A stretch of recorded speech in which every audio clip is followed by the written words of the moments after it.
Kabar duka dari seorang TKW asal Karawang yang bekerja di Cina. Assalamualaikum warahmatullahi wabarakatuh. Halo, sahabat dunia BNI, welcome back to my channel.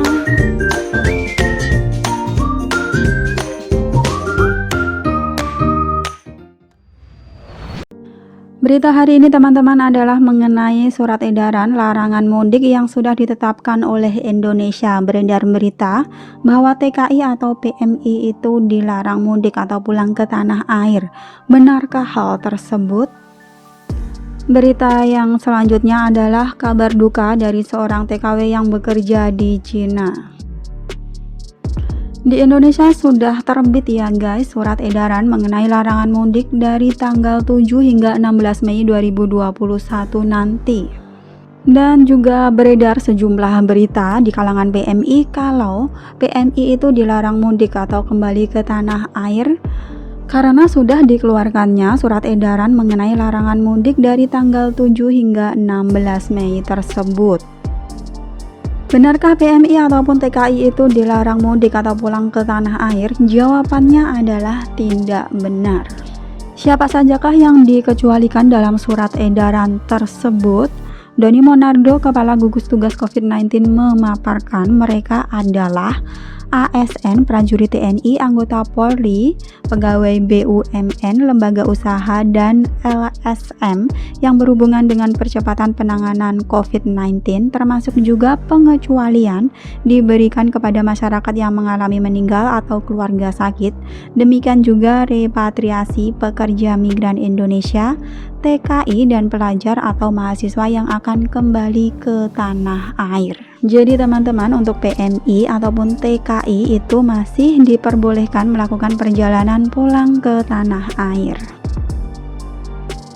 Pekerja migran Indonesia atau PMI dan juga TKI yang rampung menjalani isolasi di Rumah Sakit Darurat Wisma Atlet Pademangan ataupun tempat karantina lainnya diberi kelonggaran untuk bisa pulang ke daerahnya masing-masing di masa pelarangan mudik 2021, yaitu pada tanggal 7 Mei hingga 16 Mei 2021.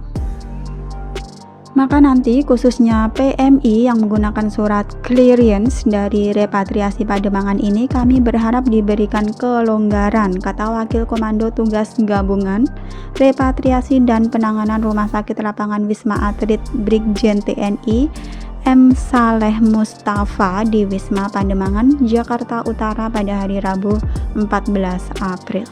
Lanjutnya, apalagi para PMI ini memang sengaja pulang dari luar negeri untuk berlebaran dengan keluarga, bukan untuk melakukan isolasi lalu menetap di Jakarta. Jadi buat teman-teman yang mau pulang ke tanah air nggak usah takut ya, masih tetap boleh pulang ke tanah air. Kalau kontrak teman-teman udah habis, emang seharusnya mau pulang ya pulang aja, nggak usah takut. Di Indonesia walaupun surat edaran mengenai larangan mudik lebaran nanti itu sudah diberlakukan, tapi masih tetap ada transportasinya, cuma terbatas. Diinfokan juga jumlah PMI yang pulang ke tanah air atau Indonesia saat ini memasuki bulan Ramadan ini mengalami peningkatan tingkat keterisian di Rumah Sakit Wisma Atlet Pademangan pun nyaris hingga 90%. Saat ini kedatangan PMI mencapai 1.800 sampai 2.000 kedatangan PMI dari luar negeri, dan mulai jelang lebaran akan semakin meningkat seperti tahun kemarin sampai 4.000 hingga 6.000 pekerja migran Indonesia yang pulang ke tanah air per hari. Atas dasar itulah Tower 1 di Wisma Atlet Kemayoran secara khusus disiapkan untuk cadangan bagi para PMI. Kami siapkan juga tower cadangan untuk repatriasi ini di Tower 1 Wisma Atlet Kemayoran. Selama ini para PMI, kata Bapak Saleh, ditempatkan di Wisma Pademangan untuk menjalani isolasi saat pertama kali tiba di Indonesia. Tak hanya di Pademangan, para PMI ini juga berhak melakukan isolasi di hotel berbayar yang telah disediakan sebagai tempat isolasi. Innalillahi wa inna ilaihi rojiun. Kabar duka dari TKW asal Karawang yang meninggal dunia di Cina akibat sakit. Almarhumah atas nama Wiwin Winarti usia 41 tahun yang meninggal dunia di Guangzhou, Cina. Tersiar kabar meninggalnya Wiwin baru diketahui atau didapat oleh Rizky Aditya yang berusia 18 tahun, merupakan anak kandungnya dari sahabat TKW yang sama-sama bekerja di Cina. Meninggalnya Wiwin, Rizky yang merupakan anak kandung dari almarhumah mengungkapkan, saat itu pada hari Senin, pada tanggal 5 Februari pagi hari berangkat bersama keluarga majikan ke tempat wisata. Sore harinya tiba di rumah jam 5 sore. Wiwin pingsan dan tidak sadarkan diri hingga dibawa ke rumah sakit oleh majikannya. Hasil dari diagnosanya, almarhumah meninggal karena pecah pembuluh darah di bagian kepala hingga mengeluarkan banyak cairan dan darah dari hidung hingga telinga. Selanjutnya dilakukan operasi. Selanjutnya almarhumah dirawat selama 7 hari hingga tutup usia. Adapun biaya rumah sakit dibayarkan oleh majikannya sebesar 150 juta. Jadi pada hari Jumat 21 Februari ibu saya dinyatakan telah meninggal dunia jam 2 siang di rumah sakit Shanghai, Cina, dan biaya yang sudah dibayarkan oleh majikannya total keseluruhan itu sebesar 150 juta. Ungkap Rizky. Pihak keluarga telah berusaha memulangkan jenazah almarhumah ke Indonesia dengan dibantu oleh Serikat Buruh Migran Indonesia atau SBMI. Info dari SBMI, jenazah dari almarhumah ini telah tiba di Indonesia kemarin pada hari Selasa 13 April 2021 sekitar pukul 21:45 malam. Lalu dilakukan serah terima jenazah antara pihak petugas dan keluarga. Selanjutnya jenazah diantar atau dipulangkan ke rumah duka. Almarhumah Wiwin berangkat ke Cina secara ilegal mengingat Indonesia dan Cina tidak memiliki hubungan bilateral pengiriman TKW.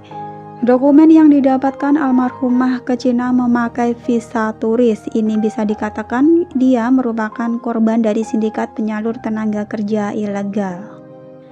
Ya teman-teman, jadi info dari SBMI ya bahwa almarhumah Wiwin ini berangkat ke Cina itu secara unprosedural karena menggunakan visa turis. Selain itu, antara Indonesia dan Cina tidak memiliki hubungan bilateral untuk pengiriman pekerja migran. Dan Wiwin ini diberangkatkan ke Cina secara perorangan, jadi oleh pihak sponsor perorangan bukan dari perusahaan, sehingga ini mengakibatkan kemungkinan besar almarhumah ini menjadi korban dari TPPO atau tindak pidana perdagangan orang. Pemberangkatan PMI secara ilegal ini mengakibatkan pihak keluarga yang ditinggalkan tidak mendapatkan jaminan kematian sebesar 85 juta rupiah. Ya, jadi teman-teman, jika PMI pemberangkatannya itu secara legal, jika terjadi sesuatu, misalnya meninggal dunia di negara penempatan, maka akan mendapatkan jaminan kematian sebesar 85 juta rupiah. Nasib orang nggak ada yang tahu ya teman-teman, jadi usahakan jika teman-teman berniat untuk menjadi PMI atau pekerja migran Indonesia, berangkatlah secara prosedural, secara legal, sehingga jika terjadi sesuatu yang tidak kita inginkan, pemerintah Indonesia bisa bertanggung jawab penuh. Hati-hati juga terhadap calo ataupun sponsor yang memberangkatkan kita secara unprosedural ke luar negeri. Jadi harus benar-benar teliti ya.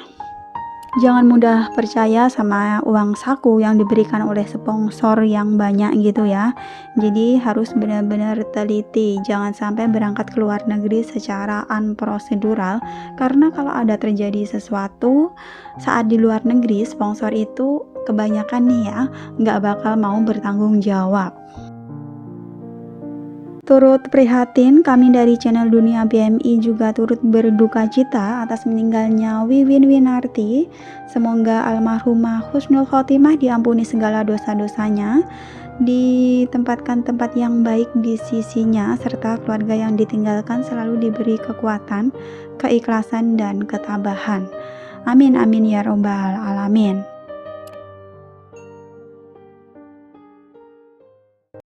Thanks for watching and see you next video. Wassalamualaikum warahmatullahi wabarakatuh.